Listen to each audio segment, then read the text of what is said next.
चलो आज स्टार्ट करते हैं। हमने last class of trigonometric equation में फार्मूले करे थे। Sine theta is equal to sine alpha, cos theta is equal to cos alpha, tan theta is equal to tan alpha and sine square theta is equal to sine square alpha, cos square theta is equal to cos square alpha and sec square theta is equal to sec square alpha. Sorry, tan square theta is equal to ten square alpha. Sine, cos और tan इन तीनों के squares के लिए same ही formula था। Theta is equal to n pi plus minus alpha. अब आज हम कुछ और रूल्स करते हैं जो समझना जरूरी है कि आप भी ट्रिग्नोमेट्रिक इक्वेशन को सॉल्व कर सको उसके लिए। तो जैसे फर्स्ट रूल है सम इंपॉर्टेंट रूल्स, हेडिंग डाल दो some important rules and rule number 1 is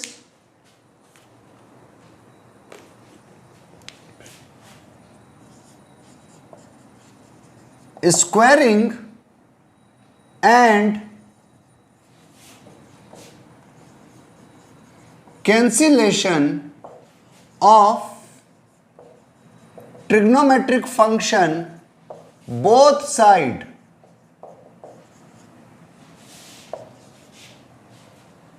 एक तो स्क्वायरिंग करना और कैंसिल करना शुड बी अवॉइडेड।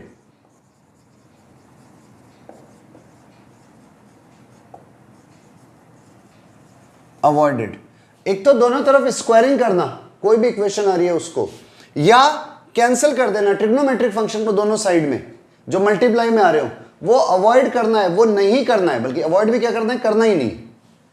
देखो कैसे, मान लो अपने पास में ये क्वेश्चन आ गया, under root sine theta equal to minus का माइनस का 1/2। अब आपने देखा, मैंने कहा सॉल्व करो इसे, आपने क्या कर दिया, स्क्वायरिंग कर दी, और जैसे स्क्वायरिंग करी आपके पास आया sine theta is equal to minus के 1/2 का स्क्वायर 1/4।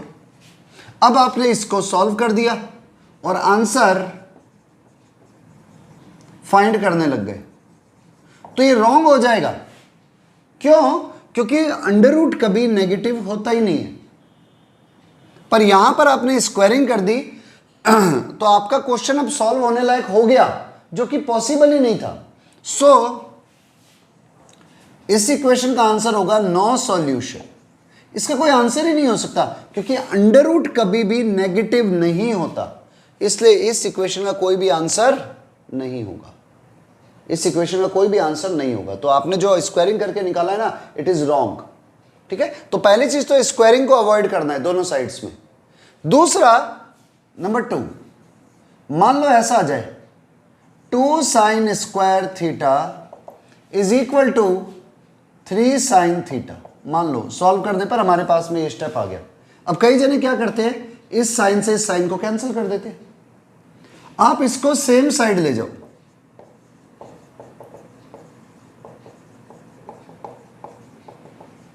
और साइन थीटा को कॉमन ले लो, तो अंदर वैल्यू क्या बचेगी, 2 sine theta minus 3 equal to 0। इससे या तो साइन थीटा इक्वल टू 0 हो जाएगा, या फिर साइन थीटा आ जाएगा 3/2। अब साइन थीटा इक्वल टू 0 तो सॉल्यूशन है, सॉल्वेबल है, हम लिख देते हैं theta is equal to n pi, लेकिन इसका नो सॉल्यूशन होता है, इसका कोई सॉल्यूशन नहीं होता, तो हमारा आंसर आएगा एन पाई। तो हमारे पास में आंसर मिल जाएगा। लेकिन अगर आप इसमें एक साइन से साइन कैंसिल कर देते तो सीधा ही आ जाता sine theta is equal to 3/2, जो हम कह देते सॉल्वेबल नहीं है। तो उस केस में आपको कोई भी आंसर नहीं मिलता। इट मींस एक तो दोनों साइड्स में स्क्वायरिंग नहीं करनी है, जहां तक हो सके। कभी किसी केस में अगर कर लोगे ना तो एक्स्ट्रा आंसर मिल जाएंगे। और कैंसिलेशन भी दोनों साइड में नहीं करना। किसका? ट्रिग्नोमेट्रिक फंक्शन का। अगर वो मल्टीप्लाई की फॉर्म में हो तो, या डिवाइड की फॉर्म में हो तो आपको कैंसिल नहीं करना है। इस चीज को हमेशा याद रखना। ठीक है, write down. Next, number 2 rule. आप इक्वेशन कोई भी सॉल्व करते हो, solution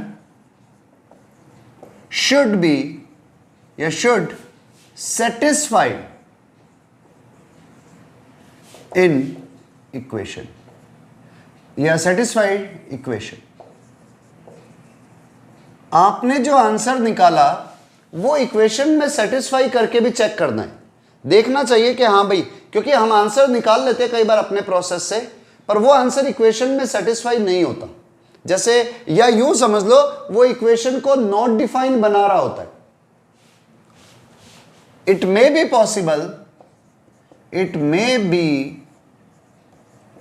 possible that it will make equation not defined या any term of equation not defined। भाई वो इक्वेशन को ऐसा कर दे या इक्वेशन के किसी टर्म को ऐसा कर दे कि नॉट डिफाइन आ जाए। जैसे कुछ एग्जांपल लेते हैं, एग्जांपल ले लेते हैं हम, tan 3x minus tan 2x upon 1 plus tan 3x tan 2x equal to 1। अब देखते ही पता चलता है tan a minus tan b upon 1 plus tan a tan b equal to 1। तो इसका फार्मूला लगा दूंगा tan a minus b equal to 1 means tan x equal to 1। tan x equal to 1 होने का मतलब है x should be pi by 4। एक answer अभी निकाल रहा हूं, सिर्फ 45 डिग्री। अब जैसे हमने 45 डिग्री देखा, हमने कहा ओके अपना तो आंसर आ गया। बट ये जो 45 डिग्री है, अगर आप इसको यहां पर पुट करते हो tan 2x में, जैसे हमने पुट किया tan 90 डिग्री बन गया ये, और tan 90 डिग्री इज इनफाइनाइट या नॉट डिफाइन। ये तो नॉट डिफाइन आ गया। तो इसका मतलब x equal to pi by 4 है ना, is not a solution, is not a solution. ये इसका सॉल्यूशन होगा ही नहीं। लेकिन हमें लग रहा था, हमने पूरे प्रोसेस से सॉल्व किया तो हमारे पास ये आंसर आ गया, तो हमें लगा कि यार ये आंसर होगा, बट रियलिटी में ये आंसर नहीं है, क्योंकि इक्वेशन में पुट करने के बाद में इक्वेशन की टर्म को ही नॉट डिफाइन कर रहा है, तो इट मींस ये आंसर नहीं होगा। ऐसे एक और देखते हैं अभी, ठीक है, पहले एक बार इतना नोट करो। वन मोर एग्जाम्पल देखो, इस बार हमने क्या किया, एग्जाम्पल हमारे पास है sine square theta upon 1 minus cos theta is equal to 2। मान लो ये क्वेश्चन हमारे पास है। अब हमने इसे सॉल्व करना स्टार्ट किया और क्रॉस मल्टीप्लाई करी, तो sine square theta equal to 2 into 1 minus cos theta. Sine square theta आ गया 1 minus cos square theta, 2 into 1 minus cos theta. 1 minus cos square theta is equal to 1 minus cos theta into 1 plus cos theta equal to 2 into 1 minus cos theta. Same side ले जाते हैं, सो 1 minus cos theta दोनों में common आ जाएगा, अंदर आएगी value 1 plus cos theta plus minus 2 equal to 0। अगर calculation करें तो एक तो है 1 माइनस कॉस थीटा और इधर भी आ गया 1 plus cos theta minus 2 common लेते ही, तो वैल्यू क्या बनी, एक तो 1 माइनस कॉस थीटा, इधर भी बन रहा है 1 माइनस कॉस थीटा, तो 1 minus cos theta is equal to 0 बन गया। 1 माइनस कॉस थीटा, इधर भी 1 minus cos theta equal to 0, तो 1 minus cos theta equal to 0 बन गया, means cos theta equal to 1। अब देखो कॉस थीटा इक्वल टू 1 हो जाता तो 1 minus cos theta equal to 0 हो जाता, तो ये तो पॉसिबल ही नहीं है, नॉट पॉसिबल। तो यार ये चीज पॉसिबल थी ही नहीं, मतलब cos थीटा इक्वल टू 1 हमारा इस इक्वेशन का आंसर नहीं हो सकता। तो इसलिए आपके पास स्टेप में जो आंसर आएगा उसको पुट करके जरूर देखना।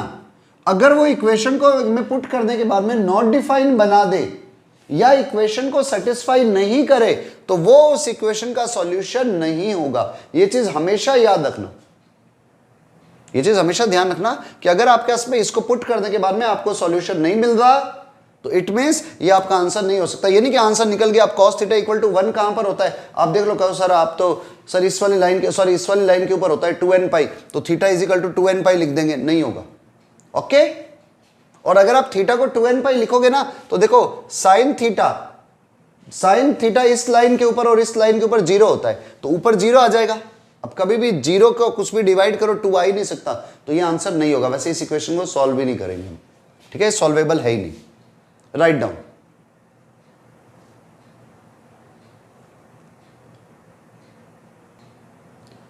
अब ऐसे एक और रूल है, रूल नंबर 3। इक्वेशन को सॉल्व करने में बहुत काम में आने वाले रूल हैं। आपके पास में कोई भी ट्रिग्नोमेट्रिक इक्वेशन हो, आप ट्रिग्नोमेट्रिक इक्वेशन को हमेशा इस फॉर्म में कन्वर्ट कर दोगे, we will convert trigonometric equation in form a into b equal to 0। यहां पर a भी कोई ट्रिग्नोमेट्रिक फंक्शन है, b भी कोई ट्रिग्नोमेट्रिक फंक्शन है। ऐसा काम क्यों करेंगे?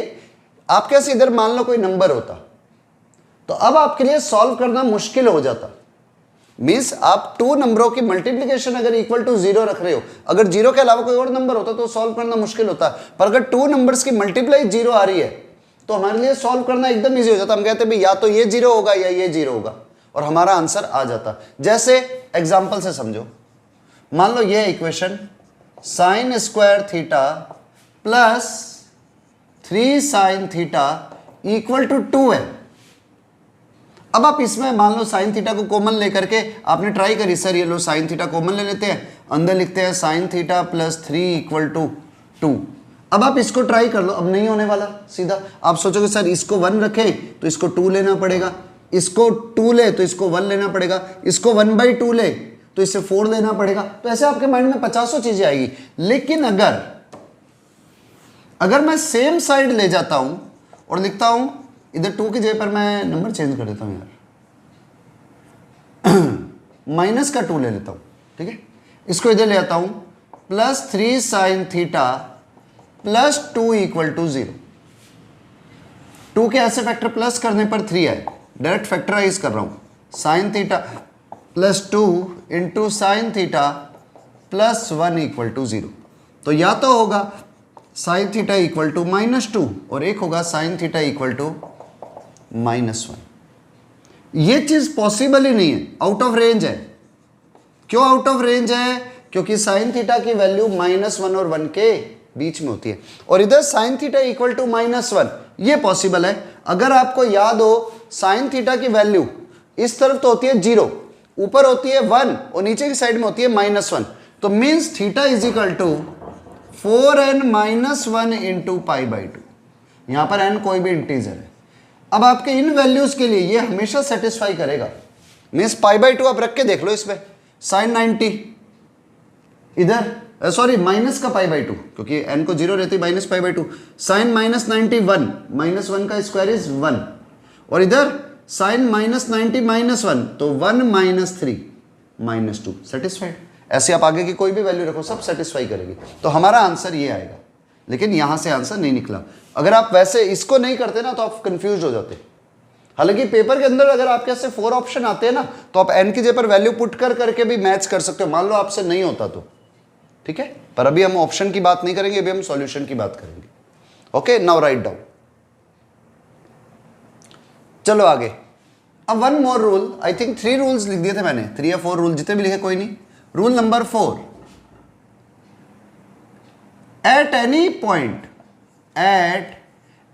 point of equation domain will remain same। Domain हमेशा सेम रहना चाहिए।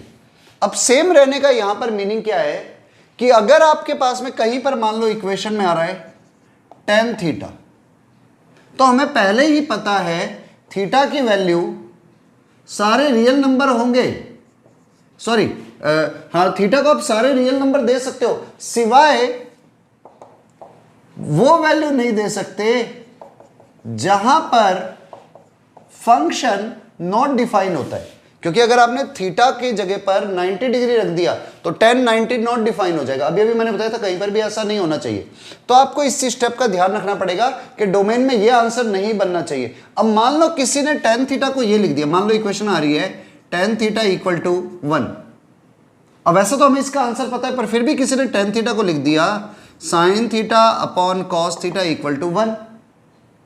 अब वो आंसर निकालने की ट्राई कर रहा है, तो उसे ये चीज याद रखनी पड़ेगी कि अपॉन में जो कॉस थीटा ये 0 नहीं होना चाहिए, क्योंकि अगर कॉस थीटा, अब कई जने क्या करते हैं, क्रॉस मल्टीप्लाई कर देते हैं और कहते हैं sir sine theta is equal to cos theta, फिर यूं ले लेंगे sine theta minus cos theta equal to 0। अब इसको सॉल्व करने की ट्राई कर रहे हैं और मान लो कोई आंसर आ भी गया, तब भी आपको ये स्टेप याद रखना पड़ेगा कि भाई जो टेन थीटा में आंसर था, जो कंडीशन थी कि आप 90 डिग्री का ऑड मल्टीपल नहीं निकाल सकते, तो आपके आंसर में भी कोई भी ऐसी वैल्यू नहीं आनी चाहिए जिससे 90 डिग्री का मल्टीपल आ जाए आंसर, ऑड मल्टीपल, क्योंकि उससे ये वाला फंक्शन ही नॉट डिफाइन हो जाएगा। तो आपको याद रखना पड़ेगा इक्वेशन के सॉल्विंग के किसी भी पॉइंट पर जो थीटा की वैल्यू है वो ऐसी नहीं होनी चाहिए जिससे फंक्शन का डोमेन ही चेंज हो जाए। ठीक है, तो आपको पूरे क्वेश्चन में डोमेन का ध्यान रखना पड़ेगा, कहीं पर भी थीटा की ऐसी वैल्यू नहीं यूज लेंगे जिससे डोमेन बदल रहा हो।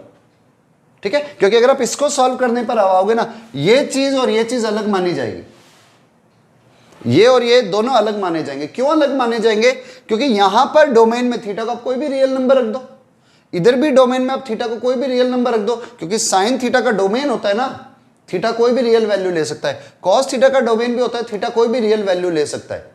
तो आपको ऐसी वैल्यूज नहीं लेनी है जिससे आपका डोमेन चेंज हो जाए। ठीक है, अब इसका ये मीनिंग नहीं है कि हम भी मतलब 10 को साइन अपॉन कॉस नहीं लिखेंगे, लिख सकते हैं, पर उस टाइम पर आपको ये याद रखना पड़ेगा कॉस थीटा यहां पर 0 नहीं होना चाहिए, मींस थीटा कॉस π/2 का ऑड मल्टीपल होना नहीं चाहिए। ठीक है, नाउ राइट डाउन। तो ये आपको स्टेप्स याद रखने पड़ेंगे, ये 4-5 स्टेप है, इंपॉर्टेंट है। और नहीं तो एक सीधा सा एक ही स्टेप बता दूं, जो आंसर आए उसको आप पुट करके जरूर चेक कर देना। अगर आपको इतने स्टेप नहीं याद रहे तो जो आंसर आए उसको पुट करके जरूर चेक करना, कहीं पर भी नॉट डिफाइंड टर्म नहीं बननी चाहिए। ठीक है, नाउ राइट डाउन। चलो अब हम क्वेश्चन से स्टार्ट करते हैं। कुछ रूल्स मैं और बताता रहूंगा जैसे जैसे जरूरत पड़ेगी। Find the value of theta which satisfy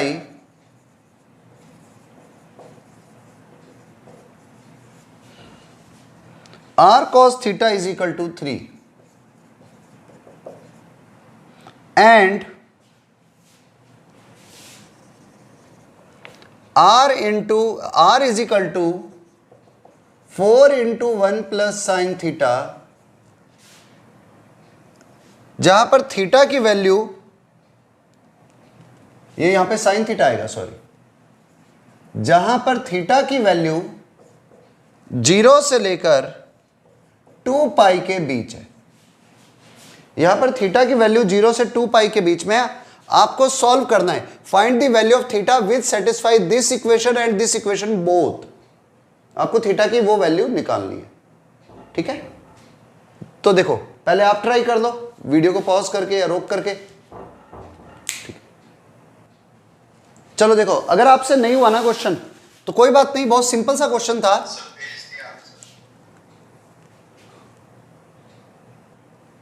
तो देखो हमारे पास भी जो क्वेश्चन है r into sine theta equal to 3 और r की वैल्यू है 4 इंटू 1 प्लस साइन थीटा, तो मैं ये वैल्यू इधर पुट कर देता हूं।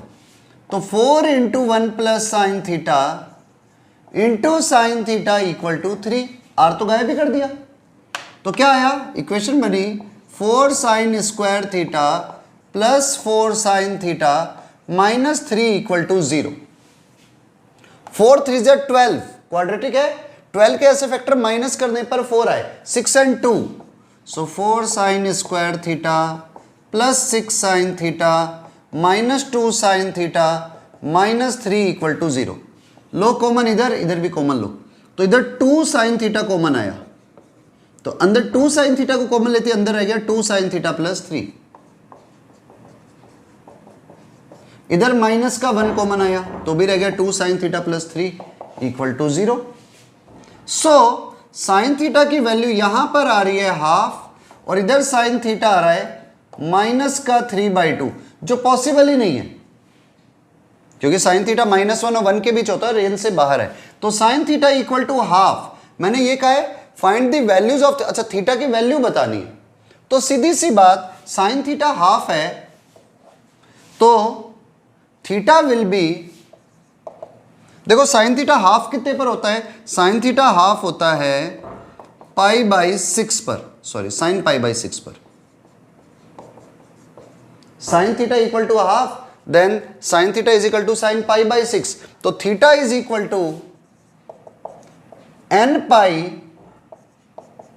प्लस -1 की पावर n इंटू पाई बाई 6, -1 की पावर n इंटू पाई बाई 6, n को 0 रखता हूं तो फर्स्ट आंसर मेरे पास आएगा पाई बाई 6।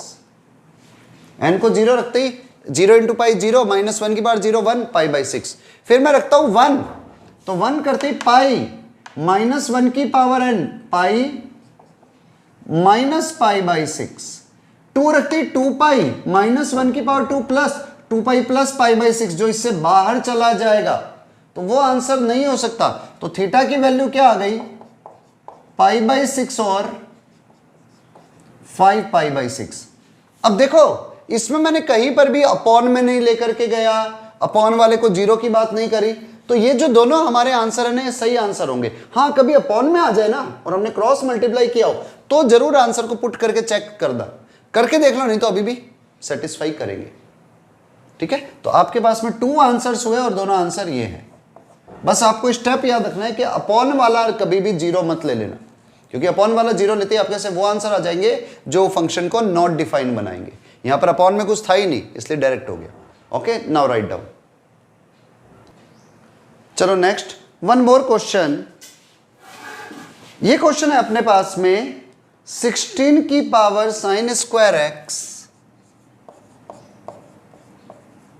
प्लस 16 की power cos square x is equal to 10, जहां पर x की वैल्यू 0 एंड 2 पाई के बीच में है। तो इसे सॉल्व करना है। ठीक है, करो आप ट्राई पहले। चलो सॉल्व करते हैं अब। देखो क्वेश्चन था 16 की पावर साइन स्क्वायर एक्स, 16 की पावर कॉस स्क्वायर एक्स। आप इसको लिख सकते हो 16 की power sine square x plus 16 की पावर कॉस स्क्वायर को 1 माइनस साइन स्क्वायर एक्स लिख दो इक्वल टू 10। जरूरी नहीं आप ये करो, आप साइन स्क्वायर को 1 माइनस कॉस स्क्वायर कर सकते थे तो पूरा क्वेश्चन कॉस में बदल जाता। तो क्वेश्चन में क्या चेंज आया, 16 की power sine square x plus 16 की पावर 1 अपॉन 16 की power sine square x equal to 10।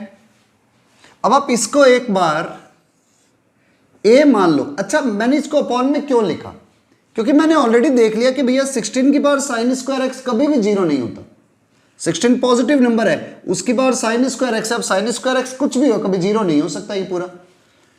आपने इसको एक बार a मान लो, लेट a इक्वल टू 16 की पावर साइन स्क्वायर एक्स, तो ये वैल्यू आ गई a plus 16 upon a equal to 10। Quadratic question बनेगी एलसीएम लेते ही, a square minus 10a plus 16 equal to 0। 16 के ऐसे फैक्टर प्लस करने पर 10 आए, 8 and 2, a minus 8 into a minus 2 equal to 0। तो एक तो a की वैल्यू आ रही है 8, a की वैल्यू 8 आने का मतलब है 16 की power sine square x equal to 8, और एक आ रही है 16 की power sine square x equal to 2। अब देखो 16 की पावर साइन स्क्वायर एक्स का मतलब आप इसको लिख सकते हो 2 की power 4 sine square x equal to 8 को लिख सकते हैं 2 का cube, means 4 sine square x equal to 3। So sine square x equal to 3/4, या यूं लिख दूं √3/2 का स्क्वायर। तो साइन स्क्वायर एक्स √3/2 का स्क्वायर है, means sine square x equal to √3/2 का स्क्वायर से आप सीधा अपने नंबर ऑफ सॉल्व करना है। ठीक है, ये हो गया साइन 60 डिग्री का स्क्वायर π/3 का square. Sine square theta is equal to sine square alpha, so theta equal to n pi plus minus alpha. तो ये आंसर आएगा इधर से। यहां पर 2 की power 4 sine square x equal to 2 की पावर 1, तो 4 sine square x equal to 1, तो sine square x equal to 1/4 यानी कि 1/2 का स्क्वायर, और 1/2 आता है हमारे पास में 1/2 आ जाएगा साइन π/6, साइन 30 डिग्री पर π/6 सॉरी। तो x इक्वल टू आया n पाई प्लस माइनस π/6। ये वैल्यू यहां भी आ गई और ये वैल्यू यहां पर भी आ गई। अब आप क्या करो, n को एक बार 0 पुट करो, 0 पुट करते हमारा आंसर आएगा π/3 और माइनस π/3। तो हमारे पास में सिर्फ π/3 आंसर हो सकता है, माइनस का π/3 तो इससे पीछे चला गया। फिर n को रखो 1, तो आएगा पाई प्लस π/3 और pi minus π/3। Pi plus π/3 pi minus π/3 हो जाएगा 2π/3 और पाई प्लस π/3 हो जाएगा 7π/3, sorry pi plus π/3 is 4π/3। Check जरूर कर लेना ये आंसर्स। अब नेक्स्ट आप 2π रखो, तो 2π रखते ही 2π माइनस π/3 5π/3 एंड 2π प्लस π/3 इससे रेंज से बाहर चला गया क्योंकि 2π से भी बड़ा हो गया, तो हमारे पास ये आंसर्स होंगे। ऐसे ही अगर आप यहां पर वैल्यू सॉल्व करते हो, n को 0 रखते हो, तो x की पहली वैल्यू आएगी π/6, क्योंकि माइनस का π/6 नहीं ले सकता। 1 रखता हूं तो पाई माइनस π/6 और पाई प्लस π/6, तो पाई माइनस π/6 इज 5π/6 और यहां पर 7π/6, ये दोनों इस रेंज में आ रहे हैं। अब 2π रखता हूं तो 2π माइनस π/6 मतलब 11π/6 और एक 2π प्लस π/6 2π से बड़ा हो जाएगा, तो वो आंसर नहीं हो सकता। तो इसलिए इसके ये आंसर्स आ रहे हैं। अब देखो इनमें कोई कॉमन नहीं होना चाहिए, अगर कॉमन होगा वो एक बार ही लिखा जाएगा, पर मेरे हिसाब से ये 4 डिफरेंट है और ये 4 भी डिफरेंट है, तो हमारे ये 4 और ये 4 पूरे 8 आंसर्स होंगे। ठीक है, आप इनको चेक कर लेना भाई कौन कौन से सॉल्यूशन आपको लगता है कि हाँ भाई चेक कर दे चाहिए। वैसे इसमें सारे सेटिस्फाई होंगे क्योंकि कहीं पर भी अपॉन में 0 नहीं आ रहा या नॉट डिफाइंड टर्म नहीं बन रही है। ओके, इंपॉर्टेंट क्वेश्चन है, नोट कर लो, मोस्ट इंपॉर्टेंट है।